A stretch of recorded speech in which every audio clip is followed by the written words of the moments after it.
Malaking mga kahoy. Ano yata dito? Agta. Ngayon na nanakit yung binti ko sa kakatakbo. Batiin mo siya ng ano, parang wala lang. Magmugot lang mga kanika.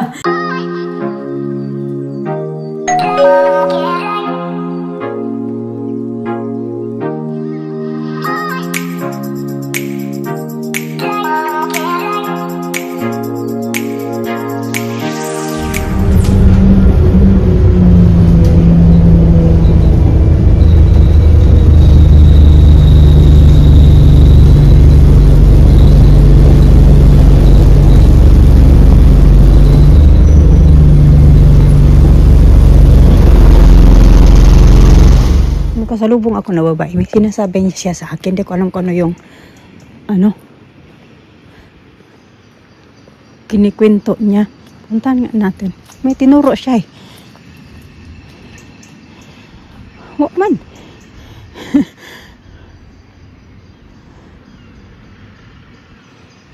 Full moon pala last night. Hindi ko na napansin yung full moon last night. Kasi misty last night ba. Ano to dito, parang yung anuhan ba, pag may mga aso sila, dito sila napupunta. Punta tayo dito. Ganyan. Pasok nga tayo kasi hindi pa ako nakapasok dito kasi hindi naman kami pumunta dito kasi wala naman kaming aso. Pero tahimik. Ayan. Yung kabila, yun na naman yung park din na kung saan dinadala namin yung mga bata. Tapos dito nga yung kabila naman. Tama nga yung sabi ko na yung may Pinay ako na kasama ba nung isang, hindi nung isa nung Tuesday, ganun, nandito sabi niya na may mga upuan daw siya dito daw sa kung saan naglalakad yung mga aso nila. So, hindi ko nga alam kasi nga hindi naman kami pumupunta dito. Pero yung maglakad-lakad na lang tayo kasi may labasan din naman doon na park siya. Maliwanag naman kasi pero kung madilim pa hindi ako dadaan dito. Pero tingnan nyo naman. Dito na ako papunta sa work. Mga 10 minutes lang ako doon nagtambay sa may kung saan yung bus stop. Kaya malamig mga kachika, nilalamig ako. Malamig pala to pag okay lang siya pag hindi talaga super lamig. Pero ngayon na lumalamig na din talaga yung weather. Papalapit yung December. Ay, nag-November na. Mas lumamamig na siya ngayon. Kaya kailangan ko na talaga ng siguro okay lang magsuot ng yung fleece na ito pero kailangan ko magsuot under ba na long sleeve din kasi nafe-feel ko yung part ng arms ko na malamig kasi di ba naka-uniform na lang ako under. Dito tayo sa kalala. Kanya naman malaking mga kahoy. Ano yata dito? Agta. Alam niyo yung agta mga katsiyaka sa Bisaya. Ano ba yung agta sa Tagalog? Kapri? Kapri ba? Agta sa amin sa Bisaya, diba? Ang ganda tingnan ng mga dahon. Kita nyo, sobrang lakas ng ulan mga katsika. Buti pinahiram ako ng yung magtatrabaho sa panghapon. Nanghiram ako ng payong niya. Dahil ko pahiram ako ng payong. Pero sabi ko din, paano din pag umulan mamaya, napauwi ka? Sabi niya, pag may payong daw doon sa labas ng walk, yun na lang daw muna gagamitin niya. Nagmadali na ako, 2:07 na pala mga kachika. Kasi ayaw ko ma-miss yung bus. Gusto ko ma-catch yung bus na 2:14. Kasi pag mag-antay ako sa pangalawa mga kachika, nalilate ako. Dahil nata-traffic ba? Kabaho tayo. Matibay din yung payong niya. Sa India yata ito nabili. Kasi Indian yung kasamaan ko. Kararating lang niya, hiniram ko kaagad. Kaya lumakas yung ulan. Sabi ko nga, alis na ako kay ikakatch ko yung bus.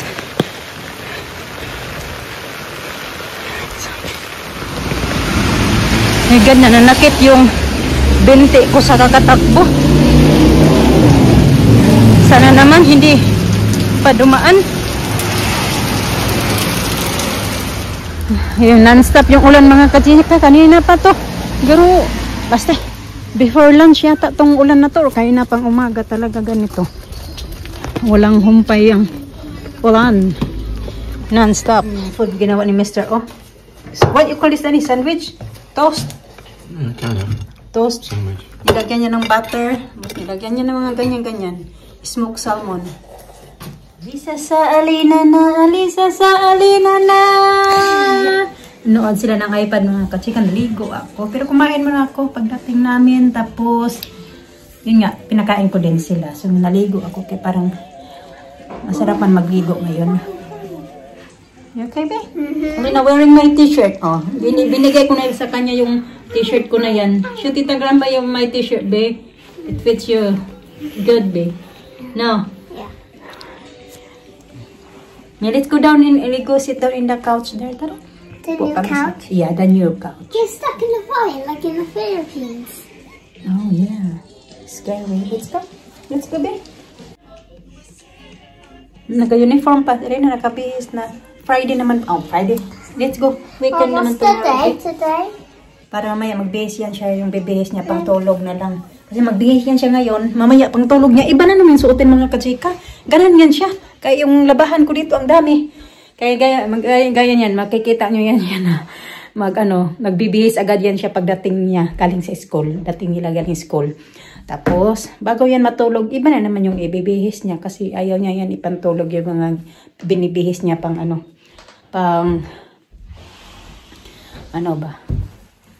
niya ipantulog yung binibihis niya pagdating. Friday pala ngayon, nga pala ako mamaya. Magsindi ako mamaya ng insenso.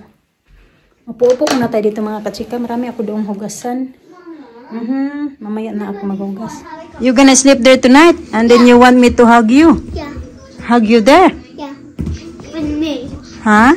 With me. Hug with you? Yeah. Ah. You sleep with me. You sleep with me.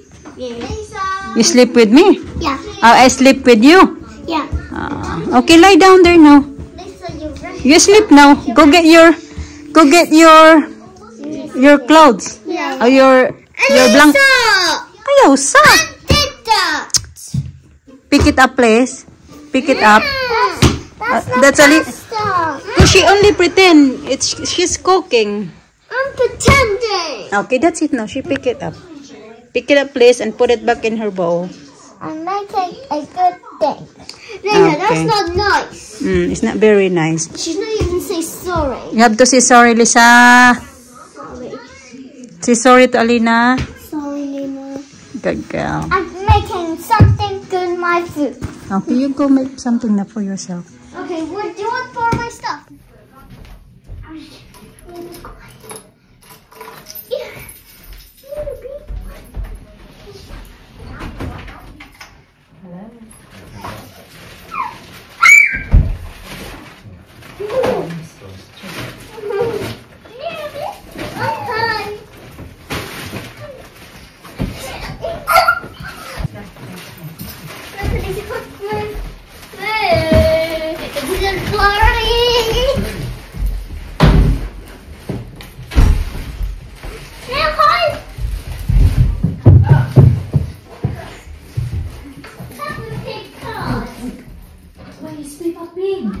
It's a boy. Oh my goodness. What's the body? Then he got a party bag, right? He got cards. This is for Charlie.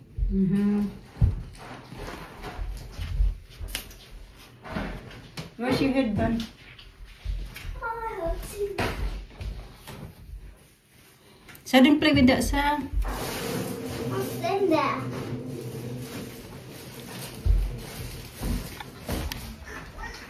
Oh my goodness. Baby, Mama, I'm walking like a baby.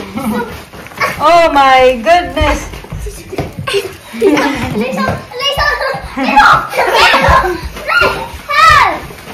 Okay, just put in there. Everybody's helping me. Helping.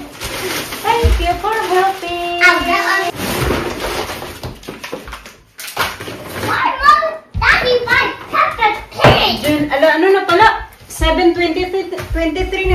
dinner yung mga bata, pero pinaano ko na siya. I see it. You see me?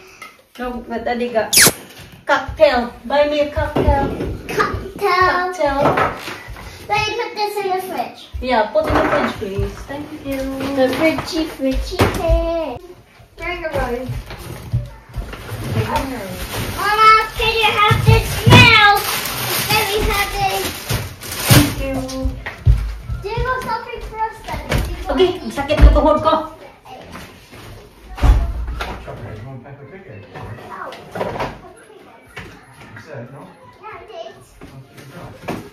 Like that. Where's it? I put the bacon in the freezer. Something. In the freezer. I like the pink card. It's pink. It has a pink card. Yeah. It's small and blue with it. Pink bananas. Oh no.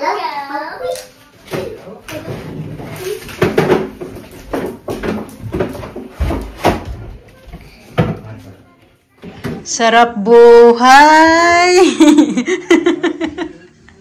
Close your eyes. Napagod niya na kasi nga kararating niya lang. Daddy is falling asleep!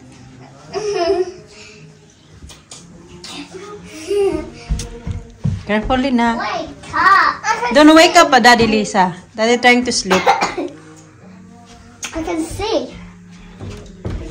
Lagi na. Tinanggal ko pala yung hikaw ko. Nag-robe ako mga katika. Nilalamig ako kasi naligo ako kanina. So, pero dry na yung buhok ko. Ayusin ko lang itong mga prutas na ito. Ano na pala? 8:20 na mga katika. Yung mga bata kumakain pa. Kasi nga inantay namin si Mister na dumating. Dahil beef na yung papaulam.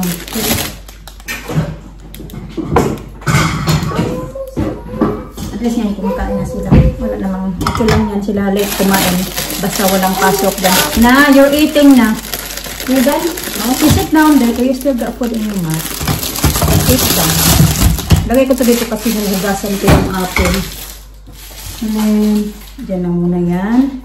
Means ko to. Ako din naman, may pasok ako bukas. Sunod-sunod yung trabaho ko. Kasi ngayon kasi dapat every other week, kami, day off kami. Ngayon kasi hindi na kami makakapag-day off talaga kasi nga may yung isa namin naka maternity leave, tapos yung isa naka holiday. Kaya tuloy-tuloy yung trabaho namin mga kachika.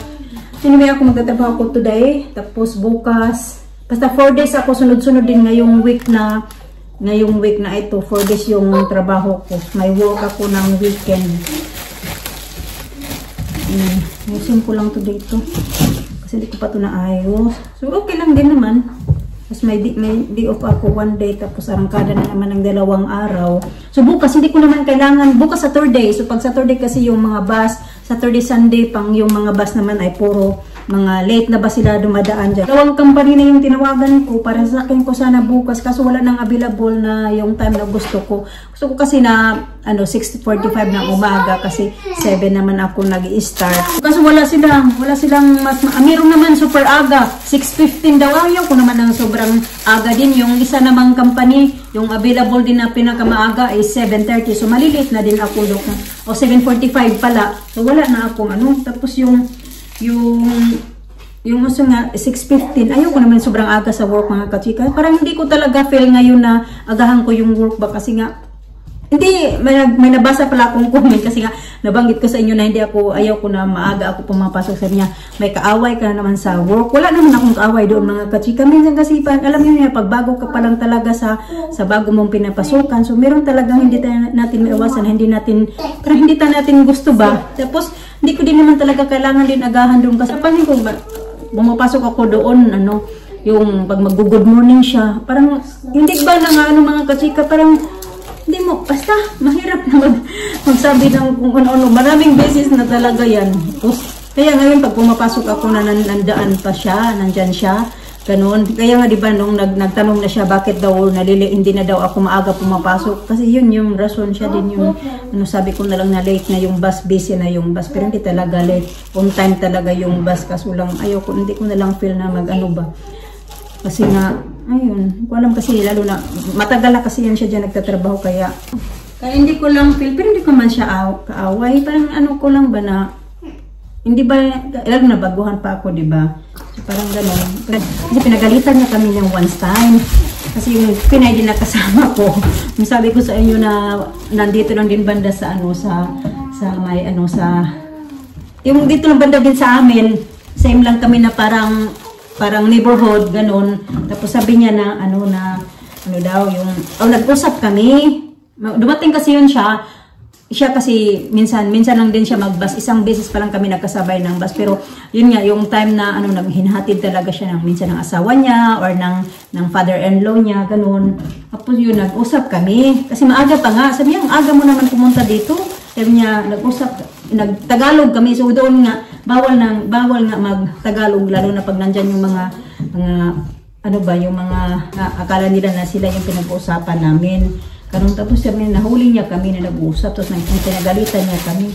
Sabi niya, isusumbong niya daw kami na sa office daw. Ganun yung sabi niya.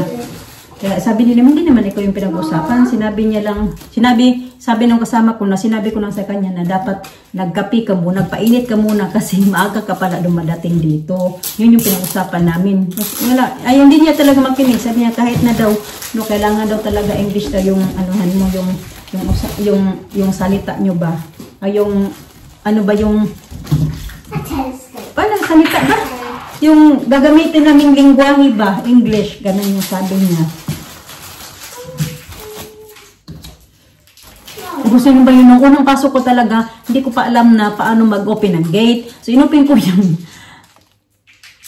yung gate. Tapos, hindi ko talaga siya na ano talaga all the way doon sa gilid. Kasi hindi ko pa din alam. Pero, inopen ko yung gate. Tapos, yung, kasi siya may sasakyan yan siya mga kachika. Tapos, yung sasakyan niya, noon yung sinabihan niya ako na, ikaw ba yung nag-open ng gate? Sabi ko, oo. Sabi niya, next time daw, ayusin mo. Pinakita niya sa akin. Sabi niya, ganito yun mo pag-open ng gate all the way daw. Kasi daw, yung masasagi daw yung sasakyan ko. Sabi niya, pag magdadrive daw siya, masasagi niya daw yung sasakyan ko. Sabi ko, okay. Okay lang din naman sa akin na pinagsabihan niya na ako doon kasi, alam mo yun na, ganun. Mas maganda din naman na matuto din tayo sa mga bagay-bagay. Kasi nga, ganun time na yung kakapasok ko lang, so hindi ko pa talaga alam kung paano din yung, ano na yun. Tapos yun yung pinagsabihan niya. Pero yun nga, okay nga lang. Tapos yun, parang, okay sa akin, no? Yung sa akin na tinutulungan ko yun siya na dumadating ako noon ilang beses ko din yun siya tinutulungan na dumadating ako doon na maaga. Yun nga, parang iba man din ba? Ganun, batiin mo siya ng ano, parang wala lang. Magmugot lang mga kanika. Tapos one time din yun, dumating na siya sa ano, nandoon ako, tapos kung saan ako, di ba, minsan nag-aayos ako. Tapos doon, yung pagpasok noon ay meron siyang parang hallway na hindi ko inon kasi maliwanag naman, meron naman siyang parang emergency light, so maliwanag na for me. Hindi ko kailangan na maghanap kasi hindi ko pa din alam kung saan yung mga switch on, ganoon. Switch ba para sa mga light. Nagbagot-bot din siya mga kasi sabi niya, bakit naman daw hindi switch on daw yung light? Sabi niya, yung ano ba yung ilaw daw, sabi niya. Ako wala lang yun, tahimik lang ako. Kaya alam yun na, baguhan ka lang talaga. So, mayroon talagang di talaga maiwasan naman ganun. Pero wala naman akong problema sa mga iba kong mga kasama nga kasi siya lang talaga siguro kasi may edad na. Siya lang, parang siya yata yung, hindi ko alam kung siya ba yung matanda sa amin lahat dyan. Kaya matagal na din siya dyan. Nagtatrabaho kaya siguro, alam yun na. So, naayos ko na mga kachika. Hindi ko na ito ilalagay muna sa fridge kasi, ano to mga kachika yung, walang akong space doon sa lalagyan ng vegetable. Sige na hugasan ko lang din tong apple kay baka kakainin ng mga bata. Iyan ko na din yung video namin kay magliligpit ako dito sa table. Hi. Hi. What's that?